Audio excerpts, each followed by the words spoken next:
శ్రీ గురుభ్యో నమః. శ్రీ మహాగణపతి నమః. చంద్రమానాన్ని అనుసరించి గోచార రీత్యా క్రోధినామ సంవత్సరం ఎలా ఉండబోతుంది ద్వాదశ రాశుల వారికి చూద్దాం. ముందుగా గ్రహస్థితిని చూద్దాం. సంవత్సర ప్రథమంలో అంటే ఏప్రిల్ 9 నాటికి ఎలా ఉండబోతుంది అంటే మనం చూసినట్లయితే రవి మీనంలో రేవతి నక్షత్రంలో కొనసాగుతున్నాడు. అలాగే కుజుడు వచ్చేటప్పటికి కుంభంలో శతభిష నక్షత్రంలో కొనసాగుతున్నాడు. అలాగే బుధుడు మీనంలో రేవతి నక్షత్రంలో కొనసాగుతున్నాడు. గురువు మేషంలో భరణి నక్షత్రంలో మే 1వ తారీఖు వచ్చినప్పటికీ గురువు యొక్క మార్పు అనేది ఉండబోతుంది అన్నమాట. అలాగే శుక్రుడు వచ్చేటప్పటికి మనం చూసినట్లయితే మీనంలో ఉత్తరాభద్ర నక్షత్రంలో కొనసాగుతున్నాడు. అలాగే శని కుంభంలో పూర్వభద్ర నక్షత్రంలో కొనసాగుతూ సంవత్సరాంతంలో మార్పు అనేది ఉందన్నమాట. అంటే ముఖ్యంగా చెప్పాలంటే మార్చి 29వ తారీఖుకే మారబోతున్నాడు. తన యొక్క మార్పు వచ్చేటప్పటికి వచ్చేటప్పటికి మీనంలోకి జరగబోతుంది అన్నమాట. అంటే కుంభం నుంచి మీనంకి మారబోతున్నాడు. దీని ద్వారా కొన్ని రాసుల వారికి వచ్చేటప్పటికి ఈ ఏలినాటి శని ప్రభావం నుంచి విముక్తి పొందబోతున్నారు.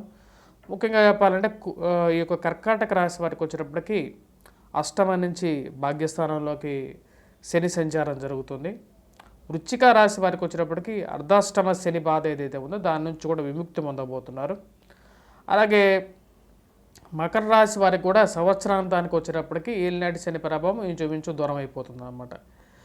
అది శని యొక్క ప్రభావం అనేది ఎలా ఉండబోతుంది ఈ యొక్క సంవత్సరం అనేది. అలాగే మిగతా విషయాల్లో మనం గమనించినట్లయితే శుక్రుడు సంవత్సర ప్రథమంలో వచ్చేటప్పటికి మీనంలో ఉత్తరాభద్ర నక్షత్రంలో కొనసాగుతున్నాడు. అలాగే రాహు వచ్చేటప్పటికి మనం చూసినట్లయితే మీనంలో కొనసాగుతున్నాడు. రేవతి నక్షత్రం 2వ పాదంలో కొనసాగుతున్నాడు. కేతు వచ్చేటప్పటికి హస్త నక్షత్రంలో కన్యా రాశిలో కొనసాగుతున్నాడు అన్నమాట. ఇప్పుడు గ్రహస్థితిని బట్టేసేసి మనకు అర్థమవుతున్నది ఏంటంటే రాబోతున్నటువంటి సంవత్సరంలో మనం ఇంకా ముఖ్యంగా చూసినట్లే కుజుడి యొక్క మాందాబ్దం అనేది కూడా జరగబోతుంది. కుజుడి యొక్క మాందాబ్ద ఫలం అనేది తర్వాత చెప్తాం. ముందుగా వచ్చేటప్పటికి అసలు సంవత్సరంలో ఎలా ఉండబోతుంది, ఆదాయ వ్యయాలు ఎలా ఉన్నాయి, ద్వాదశ రాశులకి ఎలా ఉపయోగంగా ఉండబోతున్నది అంటే రాబోతున్నటువంటి సంవత్సరం అనేది చూద్దాం. శ్రీ గురుభ్యో నమః. శ్రీ మహాగణపతి నమః. మిథున రాశి వారికి క్రోధినామ సంవత్సర శుభాకాంక్షలు ముందుగానే చెప్తున్నాను. మిథున రాశి వారికి ఈ యొక్క సంవత్సరం క్రోధినామ సంవత్సరంలో ఎలా ఉండబోతుంది అనేది చూద్దాం. మిథున రాశి వారికి వచ్చేటప్పటికి ఆదాయం 5, వ్యయం 5, రాజపూజ్యం 3, అవమానం 6గా ఉందన్నమాట. ఈ యొక్క సంవత్సరంలో ఈ యొక్క రాశి వారికి వచ్చేటప్పటికి గురువు వచ్చేటప్పటికి ఈ యొక్క రాశి వారికి మనం గమనించినట్టయితే లాభస్థానంలో అనుకూలమైనటువంటి స్థానంలో ఉన్నాడు. రాజ్యస్థానంలో రాహు ఉన్నాడు, అనుకూలమైనటువంటి స్థానంలో ఉన్నాడు అనమాట. అంటే వృత్తిపరంగా వ్యాపారపరంగా అనుకూలత అనేది పొందగలుగుతారు మే వరకు అన్నమాట. ఎందుకంటే ఇక రాశి వారికి గురువు యొక్క మార్పు అనేది వ్యయ స్థానంలోకి జరగబోతున్నది. తద్వారా వచ్చేటప్పటికి సంపాదన ఎంతైతే ఉంటుందో అదే విధంగా ఖర్చు కూడా ఉంటుందన్నమాట. వృత్తిపరంగా రాహు యొక్క రాశి వారికి రాజ్యస్థానంలో అనుకూలమైనటువంటి స్థానంలో ఉన్నప్పుడు వృత్తిపరంగా రాజకీయం అనేది చేయగలుగుతారు. 10 మందిలో గుర్తింపు తెచ్చుకోగలుగుతారు.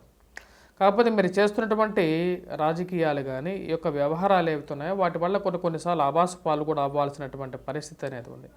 కుటుంబంలో ప్రశాంతత అనేది పొందగలుగుతారు. మానసిక ప్రశాంతతగా ఈ సంవత్సరం అనేది గడవబోతుంది. మానసిక చిక్కులు అనేవి దూరం కాగబోతున్నాయి అన్నమాట.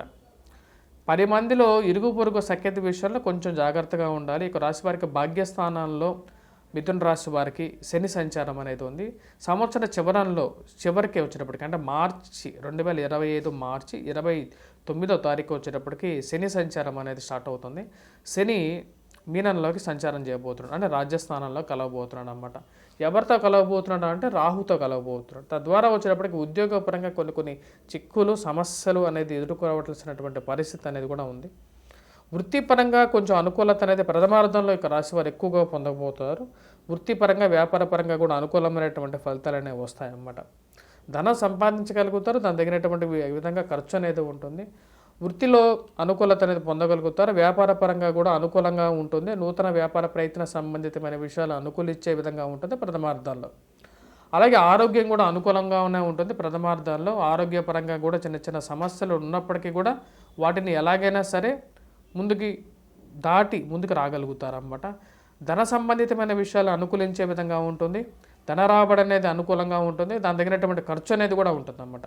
ఉద్యోగపరంగా అనుకూలమైనటువంటి ఫలితాలు అనేవి ఉంటాయి, ఉద్యోగపరంగా కొన్నిసార్లు కొన్ని కష్టాలు కూడా ఎదుర్కోవాల్సినటువంటి పరిస్థితి అనేది ఉంటుంది. ప్రథమార్థంలో ఉద్యోగంలో చాలా అనుకూలంగా ఉంటుంది. వ్యాపారస్తులు కూడా ప్రథమార్థంలో ధన రాబడి అనేది అధికంగా ఉంటుందన్నమాట. అంటే డబ్బు అనేది ఎక్కువగా ఖర్చు పెడుతుంటారు, అలాగే డబ్బు రావడం అనేది కూడా అలాగే జరుగుతూ ఉంటుందన్నమాట. స్టాక్ మార్కెట్స్లో ఇక రాశి వారికి అంత అనుకూలించడం, తగు జాగ్రత్తలు తీసుకొని స్టాక్ మార్కెట్స్లో ఇన్వెస్ట్మెంట్స్లో జాగ్రత్తగా ఉండాలి. స్పెక్యులేషన్స్ విషయాల్లో రాబోతున్నటువంటి సంవత్సరాల్లో అంత అనుకూలించే విధంగా లేదన్నమాట. ముఖ్యంగా వచ్చేటప్పటికి రాబోతున్నటువంటి సంవత్సరంలో అధికమైనటువంటి యుద్ధాలు జరిగేటువంటి విధంగా ఉంది కాబట్టి తగు జాగ్రత్తలు తీసుకోండి. పిల్లలు విషయంలో ముఖ్యంగా మనం చెప్పాలంటే పిల్లల యొక్క ఎదుగుదల అనేది మీ మానసిక సంతృప్తికి గల కారణంగా ఉంటుంది. పిల్లలు ఉన్నత స్థాయికి రాగలుగుతారు. అలాగే పెళ్ళిళ్ళ గురించి ప్రయత్నాలు అనేవి లాభించే విధంగా ఉంది. ప్రథమార్థంలోనే వివాహం జరగడానికి అనుకూలమైనటువంటి గ్రహస్థితిగా గోచరిస్తున్నది అన్నమాట. స్టాక్ మార్కెట్స్లో ఇన్వెస్ట్మెంట్స్కి చాలా దూరంగా ఉండటం అనేది ముఖ్యమైన సూచన ఇక రాశి వారికి. వడ్డీ వ్యాపారస్తులు కూడా తగినటువంటి జాగ్రత్తలు తీసుకోవాలి. ఎందుకంటే గురువు ఇక రాశి వారికి వ్యయ స్థానంలోకి రాబోతున్నాడు. అదేవిధంగా చెప్పాలంటే రాహువు శని కలవబోతున్నారు అన్నమాట 2025 మార్చికి. అంత అనుకూలమైనటువంటి స్థానంలోకి రాహు రావట్లేదు, రాహు శని కలవబోతున్నారు కాబట్టి అంత అనుకూలమైనటువంటి స్థానంలోకి శని రావట్లేదు కాబట్టి తగు జాగ్రత్తలు తీసుకుంటే 2025 మార్చి తర్వాత. కోర్టు రిలేటెడ్ కేసెస్లో కొంచెం సానుకూలత అనేది ప్రథమార్థంలో ఎక్కువగా సానుకూలత పొందగలుగుతారు. వ్యవహార చిక్కులు అనేవి సానుకూలపడే విధంగా ఉంటుంది. ప్రథమార్థంలో వ్యవహార చిక్కుల నుంచి విముక్తి అనేది కొంచెం పొందగలుగుతారు. మానసిక ఉల్లాసంతో పనిచేయగలుగుతారు. క్రయ విక్రయాల్లో లాభాలు కూడా పొందగలుగుతారు అన్నమాట ప్రథమార్థంలో. స్కూల్ టీచర్స్కి ప్రథమార్థంలో అనుకూలంగా ఉంటుంది. యాజమాన్యాలకు విద్యార్థులకు కూడా ప్రథమార్థంలో లాభించే విధంగా ఉంటుంది. పిల్లలకు ముఖ్యంగా చెప్పాలంటే పోటీ పరీక్షల్లో గ్రూప్స్ కానీ ప్రిలిమ్స్ కానీ ఎవరైతే ప్రిపేర్ అవుతున్నారో, లేకపోతే ఐఐటి కానీ ఎంసెట్ కానీ ప్రిపేర్ అవుతున్నారో వీరికి లాభించే విధంగా ఉంటుంది ప్రథమార్థంలో. మరియు క్రయ విక్రయాల సంబంధితమైన విషయాల్లో అనుకూలంగా ఉంటుంది. బ్యూటీషియన్స్కి, టెక్నీషియన్స్కి, మరి బ్యూటీ పార్లర్లో పనిచేస్తున్నటువంటి విద్యార్థులకి, ఉద్యోగస్తులకు వచ్చేటప్పటికీ అనుకూలించే విధంగా ఉంటుంది. మొబైల్ రంగంలో మొబైల్ షాపుల్లో పనిచేస్తున్నటువంటి వారికి, మొబైల్ షాపుల యజమానులకి కూడా, మరియు అలాగే మొబైల్ కంపెనీలో పనిచేస్తున్నటువంటి వారికి కూడా ప్రథమార్థంలో ఎక్కువగా అనుకూలమైనటువంటి ఫలితాలు, ద్వితీయార్థంలో వచ్చేటప్పటికి మిశ్రమమైనటువంటి ఫలితాలు పొందగలుగుతారు. ఇంజనీరింగ్ రంగ నిపుణులకు వచ్చేటప్పటికి అనుకూలమైనటువంటి ఫలితాలు పొందగలుగుతారు ప్రథమార్థంలో. గోల్డ్ స్మిత్, బంగారం వ్యాపార రంగంలో పనిచేస్తున్నటువంటి వారికి, కలప మరియు అలాగే లోహ కార్మికులకి, లోహం అంటే ఇనుప కార్మికులకు కూడా ప్రథమార్థంలో ఎక్కువగా అనుకూలించే కాలంగా గోచరిస్తున్నది. ద్వితీయార్థంలో అంత అనుకూలంగా లేదన్నమాట. ఫార్మాస్యూటికల్ కంపెనీల్లో పనిచేస్తున్నటువంటి వారికి ప్రథమార్థంలో ఎక్కువగా అనుకూలంగా ఉందన్నమాట. ద్వితీయార్థంలో తక్కువగా అనుకూలమైనటువంటి కాలంగా గోచరిస్తున్నది. వృత్తిపరంగా చాలా అనుకూలమైనటువంటి కాలంగానే చెప్పొచ్చు. ఇక రాశి వారికి చిన్న చిన్న సమస్యలు అనేవి ఎదురవుతాయి. వాటిని మీరు దాటగలిగినటువంటి శక్తి, నైపుణ్యం కూడా మీరు పెంపొందించుకోగలుగుతారు. ఆ యొక్క విషయంలో ఎటువంటి సంశయం లేదన్నమాట. ఫిల్మ్ ఇండస్ట్రీస్లో పనిచేస్తున్నటువంటి వారికి అనుకూలమైన కాలంగా చెప్పొచ్చు. ఫిల్మ్ ఇండస్ట్రీస్లో టెక్నీషియన్స్, డైరెక్టర్స్, మ్యూజిక్ డైరెక్టర్స్, అలాగే చిన్న పని చేస్తున్నటువంటి వారు, క్యాటరింగ్ సర్వీసెస్ చేస్తున్నటువంటి వారికి ప్రథమార్థంలో ఎక్కువగా అనుకూలమైనటువంటి కాలంగా గోచరిస్తున్నది అన్నమాట. హోటల్ రంగ నిపుణులకి, అలాగే హోటల్ షాపుల యజమానులకి, హోటల్ కాఫీలు షాపులు రన్ చేస్తున్నటువంటి వారికి కూడా ప్రథమార్థంలో ఎక్కువగా అనుకూలమైనటువంటి కాలంగా గోచరిస్తున్నది. వృత్తిపరంగా, వ్యాపారపరంగా కూడా ప్రథమార్థంలో ఎక్కువగా అనుకూలంగా ఉంటుంది ద్వితీయార్థంతో కంపారిటివ్గా చేసుకుంటే. సెల్ఫ్ డ్రైవింగ్లో కొన్ని జాగ్రత్తలు అనేది ఇక రాశి వారు తీసుకోవాలి. తల్లిగారి ఆరోగ్య సంబంధితమైన విషయాల్లో జాగ్రత్తగా ఉండాలి ముఖ్యంగా. ఎందుకంటే ఇక రాశి వారికి చతుర్థంలో వచ్చేటప్పటికి కేతువు ఉన్నాడు. చతుర్థంలో ఉన్నటువంటి కేతువు సెల్ఫ్ డ్రైవింగ్ విషయాల్లో జాగ్రత్త అనేది అవసరం అని చెప్తున్నాడు అన్నమాట. ఇక రాశి వారికి వచ్చేటప్పటికి చతుర్థంలో ఉన్నటువంటి కేతువు వచ్చేటప్పటికి కొన్ని కష్టాలను కూడా కలిగిస్తాడు. ముఖ్యంగా సెల్ఫ్ డ్రైవింగ్ విషయాల్లో తగు జాగ్రత్తలు అనేవి తీసుకుంటూ ఉండాలి. ముఖ్యంగా ఎవరైతే ఈ యొక్క చోదక వృత్తిలో ఉంటారో, అంటే సెల్ఫ్ డ్రైవింగ్ చేసేటువంటి వృత్తి అంటే ఎవరైతే క్యాబ్స్ నడిపేవాళ్ళు, లేకపోతే ట్రావెల్స్ బిజినెస్లో ఉన్నటువంటి వారు తగు జాగ్రత్తలు తీసుకోవాల్సినటువంటి ముఖ్యమైన సూచన. సొంత గృహం కొనుక్కోవాలి అని చెప్పి ప్రయత్నిస్తున్నటువంటి వారికి ఈ యొక్క సంవత్సరంలో వచ్చేటప్పటికి ప్రథమార్థంలో కొంచెం అనుకూలమైనటువంటి గ్రహస్థితి అనేది గోచరిస్తున్నది. రాజ్యస్థానంలో ఉన్నటువంటి రాహు అనేది కొంచెం అనుకూలమైనటువంటి గ్రహస్థితిగా గోచరిస్తూ ఉన్నది అన్నమాట. ఈ యొక్క రాశి వారికి వచ్చేటప్పటికి పోలీస్ డిపార్ట్మెంట్లో పనిచేస్తున్నటువంటి వారు ఎవరైతే ఉన్నారో వారికి ప్రథమార్థంలో ఎక్కువగా అనుకూలమైనటువంటి ఫలితాలు గోచరిస్తున్నాయి. ఉద్యోగస్తులు ప్రమోషన్స్ ఇంక్రిమెంట్స్ గురించి ప్రయత్నాలు చేస్తున్నటువంటి వారు, నూతన ఉద్యోగ ప్రయత్నాలు చేస్తున్నటువంటి వారు, వారికి కూడా ప్రథమార్థంలో ఎక్కువగా అనుకూలించే విధంగా ఉందన్నమాట. కాకపోతే ఈ రాశి వారు వచ్చేటప్పటికి ఎక్కడికైతే ప్రయత్నాలు చేస్తున్నారో, ఎక్కడికైతే జారబోతున్నారో ఆ యొక్క స్థితి తెలుసుకొని సంవత్సరం ముందుకు వెళ్ళాలి. అంటే మీకు ఉన్న చోట వదిలేసేసి కొత్త చోటకి వెళ్తే అక్కడ ఏదో ఆనందంగా ఉంటుందని చెప్పి మీరు వెళ్ళినట్లయితే అక్కడ ఎలా ఉంది అని చెప్పి ఎంక్వైరీ చేసుకొని ముందుకు వెళ్ళాల్సినటువంటి ముఖ్యమైనటువంటి సూచనగా చెప్పడం జరుగుతుంది. ఎందుకంటే చతుర్థంలో ఉన్నటువంటి కేతువు అంత యోగకారకుడు కాదు, స్వక్షేత్రాన్ని అంటే గృహాన్ని ఎక్కువగా నాశనం చేసే విధంగా ఉంటాడు కాబట్టి తగు జాగ్రత్తలు తీసుకోవాల్సినటువంటి ముఖ్యమైన సూచన. అలాగే రెవెన్యూ డిపార్ట్మెంట్లో పనిచేస్తున్నటువంటి వారు, అలాగే ఈ యొక్క దేవాలయ ఎండోమెంట్ డిపార్ట్మెంట్లో పనిచేస్తున్నటువంటి వారికి కూడా ప్రథమార్థం అనేది అనుకూలంగా ఉంటుంది. ట్రాన్స్ఫర్స్ రిలేటెడ్ ఇష్యూస్ ఏవైతే గురించి ప్రయత్నాలు చేస్తున్నారో అవి కొంచెం సానుకూలపడే విధంగా గోచరిస్తున్నది అన్నమాట. చేతి వృత్తుల పనివారికి కూడా ప్రథమార్థం అనేది అనుకూలించే విధంగా ఉంది. గురువు అనుకూలమైనటువంటి స్థానంలో ఉన్నంత వరకు మే వరకు ఈ యొక్క రాశి వారికి ఎటువంటి ప్రభావం అనేది ఎక్కువగా గోచరించదు. అనుకూలమైనటువంటి గృహం కొనుగోలు కానీ ఈ యొక్క విషయాల్లో అనుకూలమైనటువంటి గ్రహస్థితి కానీ గోచరిస్తూ ఉన్నది. మరి పురోహితులకి మత ప్రబోధకులు ఎవరైతే ఉన్నారో వారికి కూడా ప్రథమార్థం అనేది ఎక్కువగా అనుకూలించే విధంగా ఉంది. పూజా స్టోర్స్ రన్ చేస్తున్నటువంటి వారు, కెమెరామెన్లు, అలాగే యూట్యూబ్ ఛానల్స్ రన్ చేస్తున్నటువంటి వారికి కూడా ప్రథమార్థం అనేది అనుకూలించే విధంగా ఉంది. ఫిలిం ఇండస్ట్రీస్లో పనిచేస్తున్నటువంటి వారికి టెక్నీషియన్స్కి అనుకూలమైనటువంటి ఫలితాలు అనేది ప్రథమార్థంలో ఎక్కువగా అనుకూలించే విధంగా గోచరిస్తున్నది ద్వితీయార్థం కన్నా. కాకపోతే ఇక రాశి వారికి వచ్చేటప్పటికి అధికమైనటువంటి ఖర్చు అనేది కొంచెం ఎక్కువగా బాధించే విధంగా ఉంది కాబట్టి తగు జాగ్రత్తలు తీసుకోవాలి. వ్యాపారస్తులకి ముఖ్యంగా క్రయ విక్రయాల విషయాల్లో తగు జాగ్రత్తలు అనేది ముఖ్యం అన్నమాట. ద్వితీయార్థంలో కొద్ది ఎక్కువగా వీరు జాగ్రత్తగా ఉండాలి. అలాగే వ్యవహార చిక్కుల విషయాల్లో, స్త్రీ సంబంధితమైన విషయాల్లో స్త్రీలతో మాట్లాడేటప్పుడు కానీ పురుషులతో కానీ సత్సంబంధాలు ఇష్యూస్లు ఏవైతే ఉన్నాయో ఆ యొక్క విషయాల్లో తగు జాగ్రత్తలు తీసుకోండి.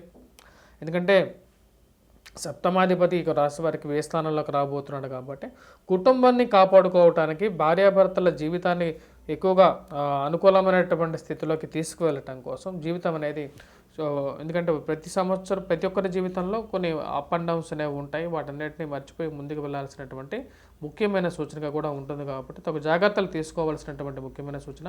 ప్రేమ సంబంధితమైన వ్యవహారాలకు ప్రథమార్థంలో కొంచెం సానుకూలపడే విధంగా ఉంటాయి. మందుల దుకాణంలో పనిచేస్తున్నటువంటి వారు, ఫార్మాస్యూటికల్ రంగంలో పనిచేస్తున్నటువంటి వారు, ఫార్మాస్యూటికల్ రంగంలో యజమానులు వీరందరికీ కూడా వచ్చేటప్పటికి ప్రథమార్థంలో అనుకూలంగా ఉంటుంది. మాంసం దుకాణాల్లో పనిచేస్తున్నటువంటి వారు, మాంసం దుకాణం నిర్వాహకులకు కూడా ప్రథమార్థం అనేది ఎక్కువగా లాభించే విధంగా ఉందన్నమాట. హోటల్ రంగంలో పనిచేస్తున్నటువంటి వారు, కాఫీ టీ యజమానుల షాపుల వారు వీటికి కూడా ప్రథమార్థం అనేది ఎక్కువగా లాభించే విధంగా గోచరిస్తున్నది. ఫిల్మ్ ఇండస్ట్రీ పరంగా చెప్పాలంటే ఈ సంవత్సరంలో ఈ రాశి వారికి వచ్చేటప్పటికి కొంచెం లాభించే విధంగా ఉంది ప్రథమార్థం వరకు. ఓకే, ఓవరాల్గా వచ్చేటప్పటికి ఈ సంవత్సరంలో ఈ రాశి వారికి వచ్చేటప్పటికి కొంచెం సామాన్యమైనటువంటి ఫలితాలుగానే గోచరిస్తున్నాయి. ఈ రాశిలో ఉన్నటువంటి విద్యార్థులకు వచ్చేటప్పటికి ప్రథమార్థంలో కొంచెం అనుకూలంగా ఉంటుంది. మరియు వాళ్ళకి కుటుంబ సంబంధ బాంధవ్యాలు, వివాహ ప్రయత్న సంబంధితమైన విషయాలు కూడా ప్రథమార్థం అనుకూలంగా ఉంటుంది. ఈ రాశిలో ఉన్నటువంటి స్త్రీలు ముఖ్యంగా వచ్చేటప్పటికి సంతాన సంబంధితమైన విషయాల గురించి ప్రథమార్థంలో అనుకూలమైనటువంటి ఫలితాలు పొందగలుగుతారు. మరిన్ని సానుకూలమైనటువంటి ఫలితాల కోసం ఈ రాశి వారు ఎటువంటి పరిహారాలు చేసుకోవాలనేది కూడా ఇప్పుడు చూద్దాం. ముఖ్యంగా ఈ రాశి వారికి ఉన్నటువంటి గ్రహస్థితి రీత్యా మనం చూసినట్లయితే చతుర్థంలో ఉన్నటువంటి కేతు అంత యోగకారకమైనటువంటి స్థితిలో లేడన్నమాట. తద్వారా వచ్చేటప్పటికి సెల్ఫ్ డ్రైవింగ్లో ఇబ్బందులు అనేవి జరుగుతూ ఉంటాయి కాబట్టి వీరు డ్రైవింగ్ చేస్తూ బయటికి వెళ్ళాలి అని చెప్పి ఇంట్లో నుంచి బయలుదేరే ముందు వినాయకుడికి ఒకసారి నమస్కారం చేసుకొని మనస్సులో వినాయకాయ నమః అని చెప్పి ఒకసారి తలుచుకొని బయటికి వెళ్తే అనుకూలమైనటువంటి ఫలితాలు పొందగలుగుతారు.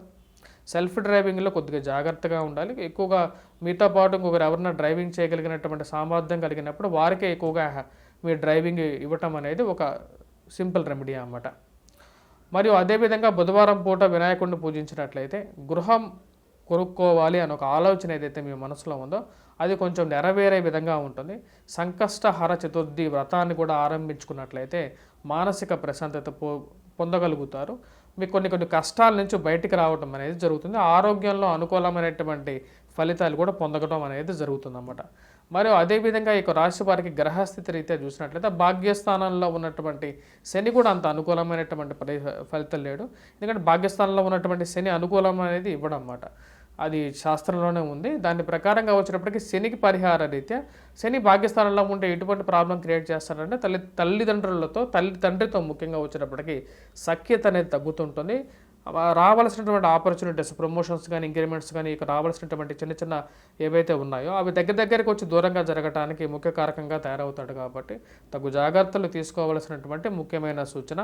ఇక రాశి వారికి వచ్చేటప్పటికి భాగ్యస్థానంలో ఉన్నటువంటి శని అంత యోగాన్ని ఇవ్వట్లేదు. కాబట్టి శనికి వెంకటేశ్వర స్వామి వ్రతం చేసుకోవటం, లేకపోతే వెంకటేశ్వర స్వామిని ఒకసారి వెళ్ళి తిరుపతి వెళ్ళి దర్శించి రావచ్చు కదా.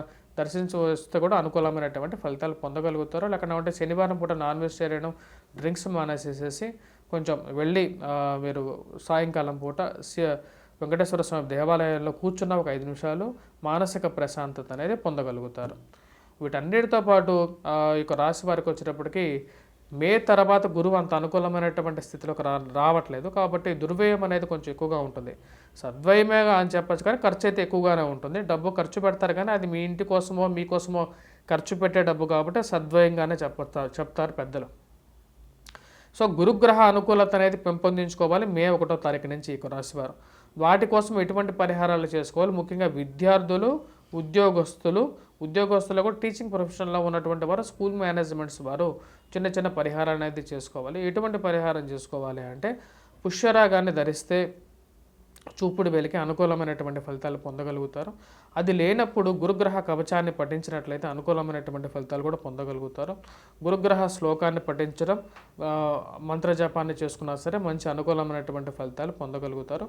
వీరు ధరించాల్సినటువంటి గురువారం పూట ముఖ్యంగా చెప్పాలంటే లైట్ ఎల్లో కలర్ డ్రెస్ అనేది అనుకూలిస్తుంది. శనివారం పూట ముఖ్యంగా వచ్చేటప్పటికీ స్థిరచరాస్తుల విషయాలలో పంపకాల జరగగా ఎన్నో రోజుల నుంచి కష్ట నష్టాలు అనుభవిస్తున్నటువంటి వారు ఎవరైతే ఉన్నారో వారు ముఖ్యంగా వచ్చేటప్పటికి చేయాల్సినటువంటి పరిహారం ఏమిటి అంటే వెంకటేశ్వర స్వామిని పూజించాలి. ఎందుకంటే శని సరైనటువంటి స్థానంలో లేడు కాబట్టి తండ్రి నుంచి రావాల్సినటువంటి తండ్రి తరపు బంధువుల నుంచి కొన్ని ఎడబాట్లు, గొడవల విషయాల్లో అడ్డుగా నడుస్తున్నప్పుడు వాటి గురించి ఈ యొక్క పరిహారం అనేది కొంచెం అనుకూలిస్తుంది అన్నమాట. మరియు వాటితో పాటు మిగతా విషయాలు మనం గమనించినట్లయితే ఈ రాశి వారికి ఓవరాల్గా సామాన్యమైనటువంటి ఫలితాలుగానే ఈ సంవత్సరం అనుకూలంగానే గడుస్తుందని చెప్పి తెలియజేస్తున్నాను. స్వస్తి. Please do subscribe and share to your friends and family. మీ యొక్క బెల్ బటన్ క్లిక్ చేయండి, మా యొక్క ఛానల్ సబ్స్క్రైబ్ చేయండి, మమ్మల్ని సపోర్ట్ చేయండి నన్ను.